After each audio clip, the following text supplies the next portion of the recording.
Do you know this number? 3.14159265358, and the list goes on and on and on. Of course, this is pi, but what's actually pi? Why is it very important in mathematics? The history of pi, or how was it formed? So let's take this circle for instance.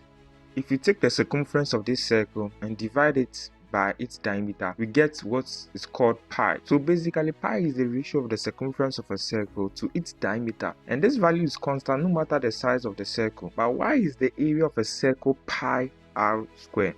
To understand this well, let's break this circle into some number of parts. Then we line them to form a rectangle. The area of this rectangle is length times breadth. So if pi is the ratio of the circumference to its diameter, let's then make the circumference the subject. The length of the rectangle is half the circumference.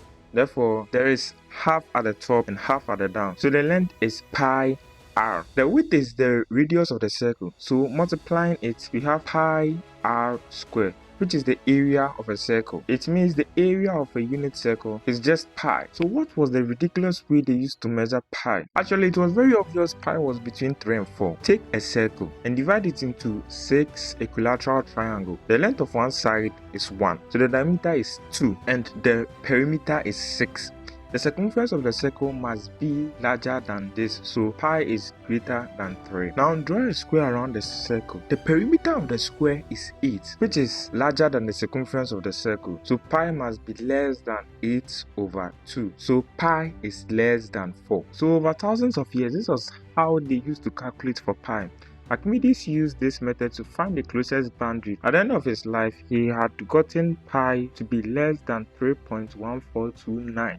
and pi be greater than 3.1408. So in the late 16th century, Frenchman Francois Vite even doubled the number of sides more than Archimedes. He doubled the size to 393,216 sides, only to be done in the 17th century. Later, a Dutch mathematician named Ludolph van Ceulen spent 25 years just to complete it to a high accuracy. So how many sides did he do then? He evaluated the perimeter of a polygon with 2 raised to the power 62 sides, that is 4 quintillion 611 quadrillion 686 trillion 18 billion 427,387,904.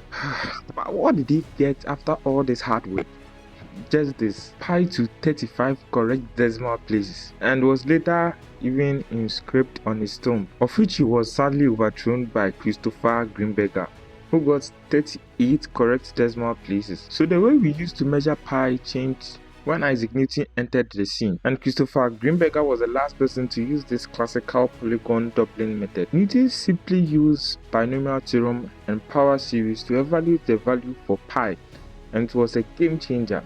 Explaining the method will be very long for this video, so that will be for another video. But in summary, Newton rewrote a circle equation so it could be expressed as a long polynomial. He applied the polynomial theorem with fractional exponential. He integrated the resulting series, which later became the birth of calculus. And then from the geometric area, he solved for pi. And upon doing this, he reached 15 to 16 decades accuracy. Upon using this method, we can reach a huge value for pi, a very huge value, of which pi is infinite and can never be reached. This shows us that the way people always do things are not always the right way to do things. Studying patterns and analyzing concepts to generate mind-blowing solutions could go a long way than using the ordinary way, which will take years. Still EST, and I'll see you in the next one.